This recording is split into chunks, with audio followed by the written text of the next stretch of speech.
Welcome back to the Lifestyle Lifters show.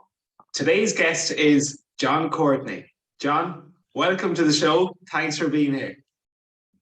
Yeah, thanks, Adrian. Thanks. It's my pleasure. No problem. And John, before we get you to share about your absolutely remarkable transformation journey, John, share something about yourself that most people do not know. Something about me that most people do not know.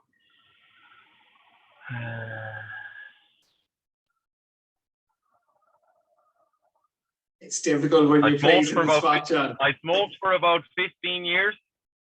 Oh, That's kind of a random one that maybe not everyone would know. Absolutely. And John, when did you give up the cigarettes, by the way? It would be 3 years in November, so about 2.5 years ago. Phenomenal. And you kind of mentioned that kind of just kickstarted you investing more in yourself, John, which is what we're going to get into straight away. Because John, last October, we had a great chat, we had a great call, and we worked with each other for 6 fantastic months. And I really, we're in April now, 2022. We're just coming off the back of those 6 months. But just let's rewind the clock, John, and let's bring it back. And before you started actually, or coaching with us, what were some of the challenges that you were struggling with? The biggest one for me is, for a start, I found it hard to kind of make a plan for myself. I think it's something that everyone will find challenging when it comes to your diet, nutrition, and the gym.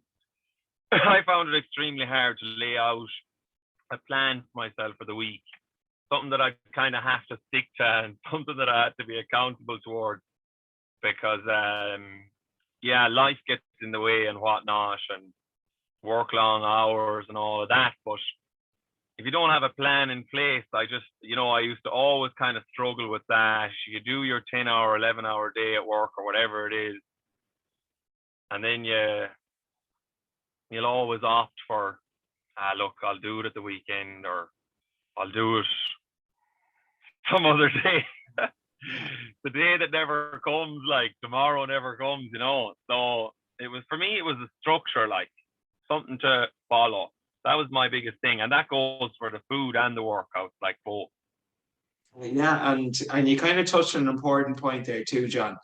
If you were working an 11-hour day and you're up at, we'll say 5, 6 a.m., you come home, we'll just say it's 6 p.m., you have a bite to eat at 7 p.m., and then if you go to the gym and you got to kind of make it up and write down the piece of paper, it's extra energy that you're wasting, I guess, that you could potentially have reserved. And what made you then decide, John, that maybe it is time to get some help? What was your moment for you? Well, I had known about your training and the way you work with people because of my brother Aidan. I had a fair idea of how it worked, and I guess I was about 6 months in, sort of doing my own thing, a little bit of the gym and a little bit of running, and just trying to look after myself better in general, and I think I might have lost 10 pounds or something like that, over the course of about 6 months. And actually, a friend of mine at work, one of the turning points was a friend of mine at work said to me one day, he said, Jesus, you really are putting a lot of effort into that, And I took it in 2 ways. Initially, I took it in the sense, you're putting a lot into it, and I don't see much of a difference.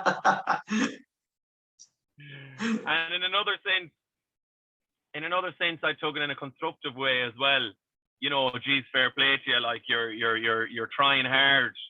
But I think that was a little bit of a turning point for me. I said, do you know what? I am putting a lot into it, but I just don't have those key pieces of information when it comes to the nutrition and when it comes to the working out now. Is like, people go to college for this. They train to teach people how to do this. And I said, I'm just going to avail of that now, and I'm just going to make my life that bit handier. And just started talking to yourself about doing some training. And yeah, that was it for me. Like, Save I a bit of thought I was time. putting too much into it for the results. Yeah. Gotcha. Okay. Yeah. So as you were saying, you were already training in the gym, John, and maybe you just kind of felt that to fill in some of the gaps that you wouldn't mind just maybe some additional support. And when you started coaching with us, John, back in October 2021, how did you feel then when you joined and you started, seeing more results and real results as a result of your hard work and dedication? You'd feel, geez, I was ecstatic, to be honest with you, even only after a very short length of time, because you kind of straightened out some of my diet and that with different tips and tricks and different information that you gave me, implementing that and starting the routine of the workouts and sticking to them and that. Sure, I was only, my example, or the way I was explaining it to friends and that, is like, I done 6 months and I lost 10 pounds, but I probably lost 15 pounds in the first 6 weeks that we were doing so it really accelerates your progress, it gives you great encouragement to keep going, because let's face it, like, if you're 3 or 4 months hopping in and out of the gym and running and trying to be eating different things and you're not really sticking to anything, you are progressing, like. But in another sense, you're just kind of meandering around with trying to be fit and trying to be healthier, You're not really working towards a specific goal or target, like. 100%. And I guess, like, it's really just like speed, knowledge, accountability, support. Like, I guess that's what you have access to. And it's not to say you can't get results, just doing it on your own. Of course you can. It's just more so the time factor and how valuable is your time to you, and if you'd rather maybe increase and speed up the process. That is where some additional professional support comes in. But tell me then, John,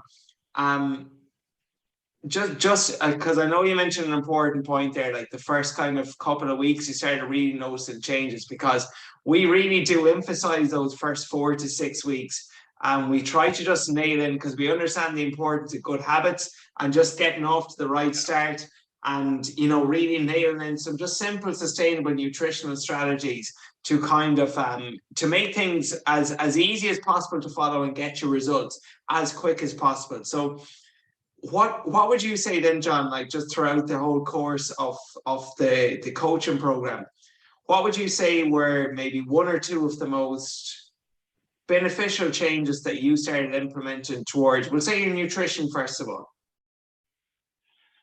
In the line of nutrition, what I realized more so is it's all about, like, balance. Like, you bring this kind of a reality to it. Like, it's not a cruel downhill calorie deficit all the way through, starving yourself and you can't have this and you can't have that.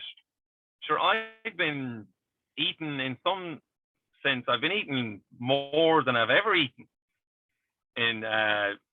The lads are looking at me in the canteen at work there, and sure, I'd have a pile of food in front of me. But it's about consistency and what you're eating.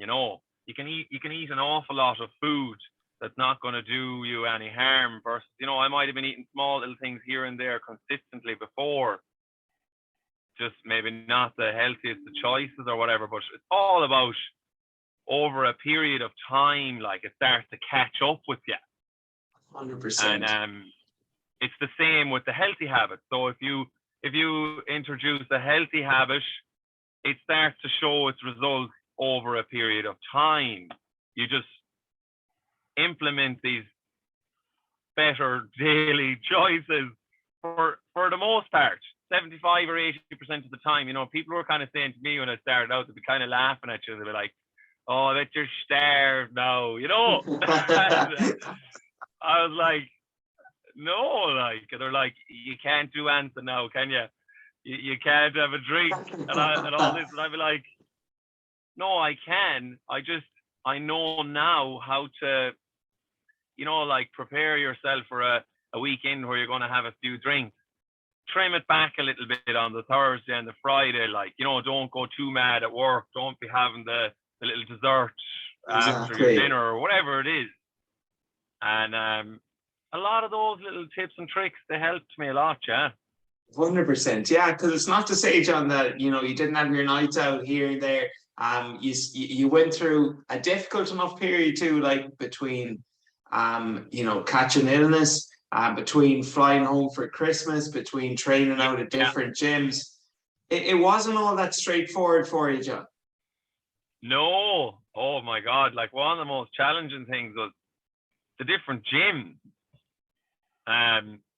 Well, for my work here in Canada, I travel between here and BC from time to time, and that alone was difficult because you're hopping on a flight and, you know, you're thinking about, how am I supposed to plan for this? Like, how am I supposed to keep a clean diet, travel, schedule in time to get to the gym, get up at 6:30 in the morning, head out to work for maybe 10, 11, 12 hours. You're in a new area, but it's all perfectly possible. Perfectly possible. Even when I went home to Ireland, you know, you gave me the mindset, well, you're on vacation. You should look at it in a positive light. You should have more time than ever to make yourself a few healthy meals and get to the gym and plan ahead of yourself. And that's exactly what happened. When I went home to Ireland, I actually bulked up lovely because I had that extra bit of time. Yeah, I was, you know, maybe eating out a little more often or whatever, meeting friends and whatnot. But I kept the balance. I kept the workouts going and all of that. And I actually progressed nicely when I was at home. So, John, absolutely. That's just the epitome of what it's all about. Two things there you really mentioned, which is so, so important. Number one is consistency. You said it's all about consistency. And honestly, I don't care who you are listening now, like, and whatever plan you're following, the best build plan in the world, whatever that looks like, the best build plan in the world will not get you results if you are not consistent. It doesn't matter what coach you're training with, if you're doing it on your own, you gotta be consistent. John, you work really, really consistent. So that is the number one most important point. But number two, the whole analogy of just adjusting the dial. And you know what, like when you were kind of settled in Canada, when you're at work, when you had that like nice structured routine, your dial, John, it would be fair to say it wasn't 8, sometimes a 9 out of 10, sometimes a 7 out of 10, but you always kept the dial pretty high. But then when you were yeah. traveling, when you got sick, maybe a couple of weekends here and there, you had nights out, blah, blah, blah, you adjusted the dial, but you didn't turn the switch on or off. The switch is never on or off with John Courtney. It's always somewhere in the middle. Sometimes the dial was at an 8 out of 10. Sometimes you may turn it down to a 3 or 4 out of 10. But you were always doing something rather than that all or nothing mindset, which is huge. It really is huge, and it is the key. If you can only get results when things are perfect, then you're not going to make a long-term sustainable transformation.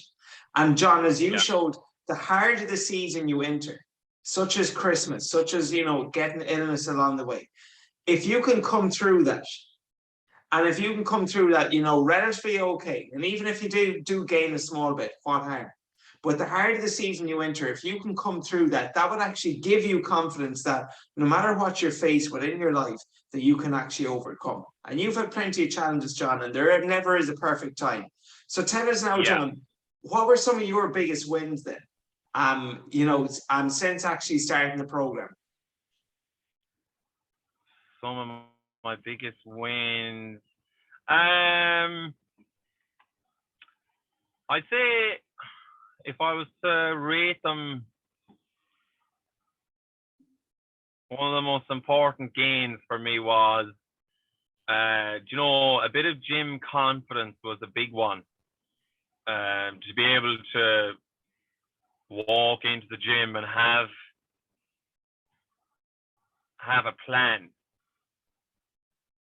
Because when you walk into the gym with a little bit of confidence and a plan, you don't get distracted, you don't get sidetracked, listening to music and standing around. I see people all the time, and I know where they are and everything, like, because I've been there myself. You don't know rightly what you should be doing, and the biggest win for me was definitely being able to walk in there, tunnel vision, plan in place, training to get through, and you're just able to make so much more progress. That was definitely the biggest gain for me. Gym confidence, we'll call it, I suppose. Unbelievable, unbelievable. That's huge, and that's lifelong, John. That is lifelong. And speaking of the gym, John, what were some of your favorite and least favorite exercises that we were doing inside the gym? You can spill it out, John. Share the secrets. Oh, it's funny there. There's times, like, I won't lie, there's times I was in there in the gym and I was like, I'd be feeling a bit sorry for myself. I'd be like, why are they doing this to me? But no, you know, sometimes you go in there, just want to say first, like, sometimes you go in there and you're just not there. You're just not feeling it. And you don't let those get you down. You just said to me, look, just get through it, like, be there, show up, do it. You don't have to be absolutely loving life all the way, like, that's just not how it is. So I used to go in with that mindset, but a lot of the killer for me is lower body. I absolutely hate doing a lot of lower body exercises. There was a couple in particular there. I don't like the lunges. Join the club, man. Yeah. I hate the lunges. Sometimes they just get you down. You get down and you're like, I don't want to get up again. Absolutely hated some of the lunges. Yeah, you know the jumping lunges. Yeah, jumping lunges, man. They're or the rear foot elevated split squats, John. That was actually another one. I didn't even think of that. Rear foot elevated split squat. Oh, yeah. Man, I hated those. John, I think if there is a poll done, like, genuinely, any coach, any trainer, any client that I've ever trained, that is the most common number one exercise that people dislike. But as difficult to know as they are, I mean, they are phenomenal. They really are phenomenal for building the legs. And I know what you're going to say for some of your favorite, John. Am I right in saying a chin up or a pull up is probably up there at the top? Yeah, for me, close hands pull up is probably my number one workout, I'd say. I like the bench pressing and stuff too. I've grown to like that a lot. Bench press, shoulder press, any of the upper push and pulls I like. Any of those pairs. I think like most people though, it's like upper body days are always much more exciting than lower body days. But John, you made another important point there too. Like, we all have those workouts, and some days you build strength and you hit PRs and you're moving up the weights, and we all love those days. You slept well the night before, you're feeling like a 9 out of 10, you had a good day at work and the sun is shining. But there's some days that you don't build strength at all. You feel like a 4 out of 10. You didn't sleep well. You didn't have your cup of coffee beforehand and you're feeling a bit groggy. Again, times are never going to be perfect. It's just the contrasts in life, and the highs of the high and the lows of the low and everything in between. It's all part of the process. But some days you build strength and some days you build character.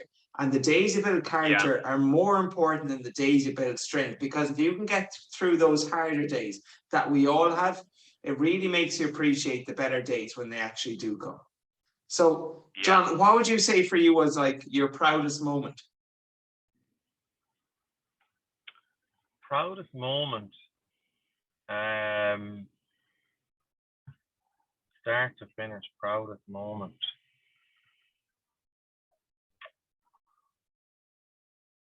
Geez, I don't know. There's a lot, Adrian. There's a lot of highs along the way. Proudest moment is probably the morning. I had a buddy staying with me through work, and he knew a lot of this, what I had been doing all along the way, you know. And he knew we were on the final cut. And he'd be kind of watching, you know, obviously to see, you know, how are you getting on with it, asking me regularly, like, how's it going, and great interest in it. And he knew I was trying to hit 180 pounds. He had a fair idea where I was heading and all of that. And he was actually just happened to be over here working. And I weighed in that morning in the house. And I was screaming inside the house in the morning on a Saturday morning because I hit 180 pounds, or the Sunday morning, sorry, I was on 180 pounds, and he knew well that I hit the 180. And sure, like, that was massive for me. That's huge. I was 30 pounds lighter than what I would have been 12 months ago, would say, overall, like almost 15 kilos. Like, so I was absolutely ecstatic. Yeah. Unbelievable. Yeah. And as I said to John the week before last, like, it really, like, when you push yourself and you challenge yourself and then you overcome that, like, it really is, it's so rewarding what's on the other side of that. And it's just something that money genuinely cannot buy. Like, just seeing yourself look and seeing yourself in the mirror where you've never seen yourself before, and know that it's something that you're 100% in control of. It is so rewarding, John. It really is. And now, John, that we finished the initial 6 months, I know we're continuing on together. What does life look like for you now that you're finished the program? You're starting soccer for a start, John. You're doing a bit of soccer training as well. Yeah, so the summer I signed up to a local soccer team here in Calgary, so I'm going to keep that going. You'll have a game a week. I don't know, is there 18 games, 20 games in the season? I haven't played soccer in about 7 years, and excited to get back at that. Continue on the training with yourself, like you were saying with the dial. It's summertime now. I'm only going to get that little bit busier here at work as well. We're gonna keep it going, but kick it back a notch, and that makes me feel very relaxed. Good. Because I'll keep the nutrition and that up. We'll go kick it back a notch with the training, but still keep it fairly consistent for the summer here. And then we'll do, you know, we've all sorts of little plans. I'm excited. I'm going to do another little cut there before I go home for vacation and stuff like that. And sure, that itself is exciting, like, because the time just gets away from you, and the next thing you know, you're in the middle of it. Yes, yeah. So I'm excited to do the little cut there. Friend's wedding at home. Go home looking good, feeling good, like it. Sure, it's a great plan. If it all goes smoothly. Yeah, no, and even I'm excited now to see you do a bit of a lean bulk there as well, John, which will get going on. I know you're on a recovery week now at the moment, and John, just before we kind of wrap things up, tell us, like, what would you say to someone who is maybe on the fence or is considering getting some coaching, but they're not sure if now is the right time, or if they're just like humming and hawing over whether they will or whether they'll just do it on their own? It's like me before I started with you, I was on the fence too, and I knew what this routine and the training, I know what it's capable of doing to someone, and we all do. You can all see the pictures, and you know, even look at testimonials and all that. But looking at that, it's only a percentage of the feeling of doing it yourself, like going ahead with it. Like, for me, I'm thinking, it's not really the problem. Maybe not the best way to think about it, but I'm thinking to myself, why didn't I do it 3 or 4 years ago? Why didn't I get this going sooner? You know, I know I'm only 30. I'm only 31 now. Like, it's not old age or anything, but I wouldn't be as apprehensive. I would have signed up to it earlier. So anyone that's kind of on the fence or whatever, you're definitely never going to come out of it with the mindset, geez, why did I sign up to that now? I shouldn't have done that. It's not. It's never going to be that way. Like, you're always going to come out of it in a better situation. Like, wow, and John, you started October 15th. You weighed in at about 91ish or so kilos. Your final weigh in April 24th, we weighed in at 81 kilos. So, you know, a net loss there with those of 10 kilos, 25 pounds. But John, something I feel that's really important is they have the stats, but the stats don't show the confidence. They don't show the determination, the self-belief, the mindset, the mentality that you actually built along the way. Can you just briefly, John, while we wrap things up, just talk to us a bit about how this benefits you mentally more so than physically? Yeah, well, it's like you said, Adrian, there's no measure. There's no measure for mentality. Like, you can't put it on a scale or weigh it out. Like, so for me, it has, I think it's great, giving me great mental stabilization, like day to day, because when you're in the good habits that were created there and you're in training, you know, you get all those positive endorphins flowing, going in and out of the gym, keeping yourself hydrated, eating well. It's just a snowball effect. Like, you notice it yourself every day. You're in better form. You perform better in your job. You're more level-headed. You're able to think and plan ahead of yourself a bit better. You're not making rash decisions, or you're just overall a better all-rounded person, I think. Like, I probably gained more personally in my own life in the last 12 months than I did in the 10 years of my 20s. You know, personal goals for me in many different aspects. And a lot of it comes from looking after myself, the training, the nutrition, and that. There's no two ways about it. You're twice as interested as what you normally would be, I find. More motivated as well, like. Confidence too, John. I mean, absolutely. And confidence comes into it too as well. Yeah, for sure. 100%. Yeah, definitely. Yeah. Wow.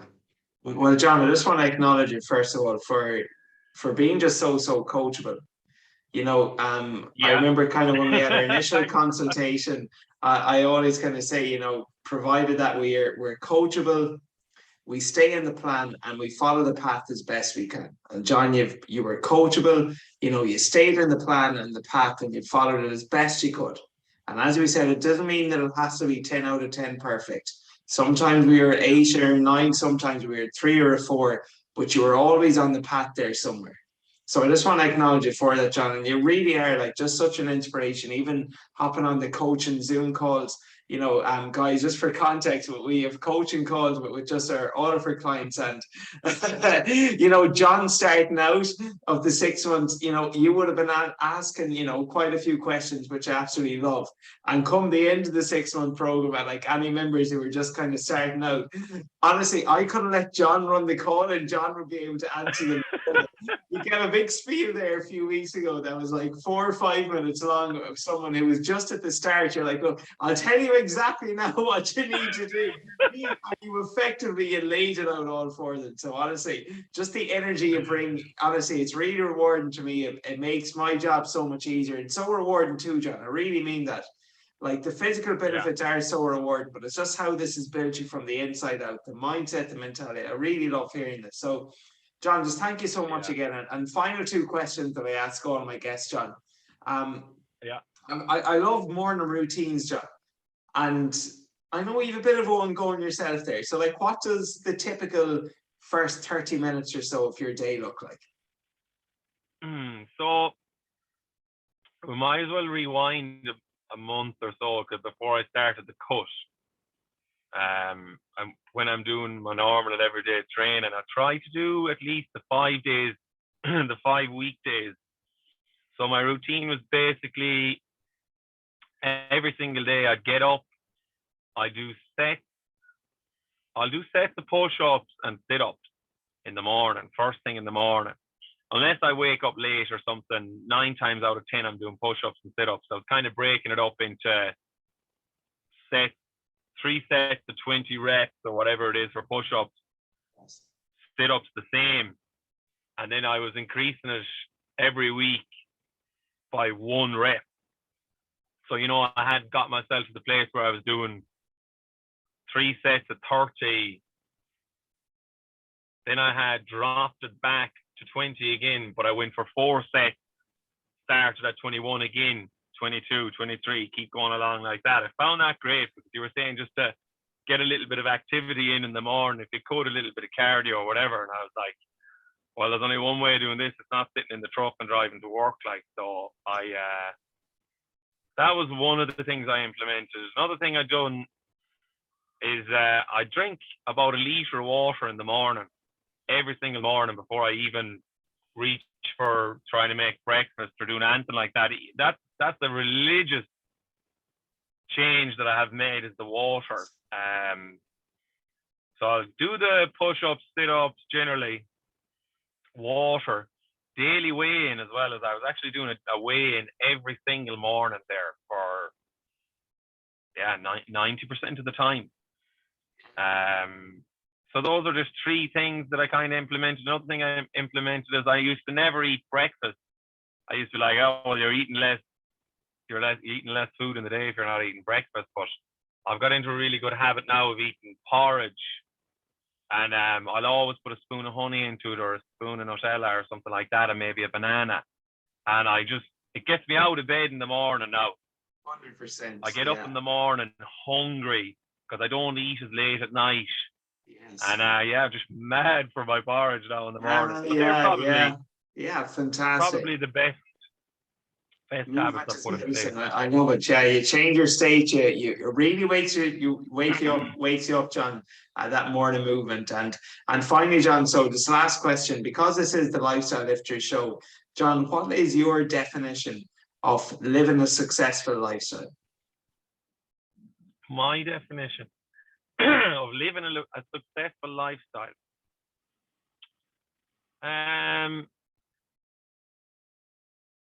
For me, living a healthy lifestyle, healthy, successful lifestyle, definitely starts with investing more time in yourself, I think.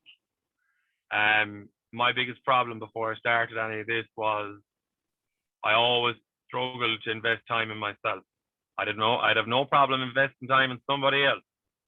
And it makes absolutely no sense when you think about it. It's the wrongest thing you can do. To define a healthy lifestyle, invest as much time as you possibly can in yourself. Gym, nutrition, grocery shopping, going for walks, listening to podcasts, learning more, reading more, doing whatever you can. It's all for yourself, like. So that'd be it for me, I'd say. Unbelievable. John, this has been amazing. Thank you so much. And guys, when this goes live, please tag me at Mac Lifestyle Fitness and tag John on Instagram at John, what's your social link? It's John underscore I'll tag John Courtney anyway. So just please reshare, tag me and tag John too. And just it's more so about just spreading the word of what truly is we all are capable of. With the right guidance, with the right support. And John, this has just been absolutely remarkable. So guys, please do leave a review, leave a rating, tag me in your IG stories, tag John in your IG stories, and just drop a comment as well under John's account to give him a bit of credit, because honestly, it's just been a remarkable journey, John. It's such a pleasure again coaching you. So thank you so much, everyone, for listening. I appreciate that, Adrian. And John, thank you so much for hopping on. This has been an absolute pleasure, my man. Here's to the next 6 months. No problem, my man. My pleasure.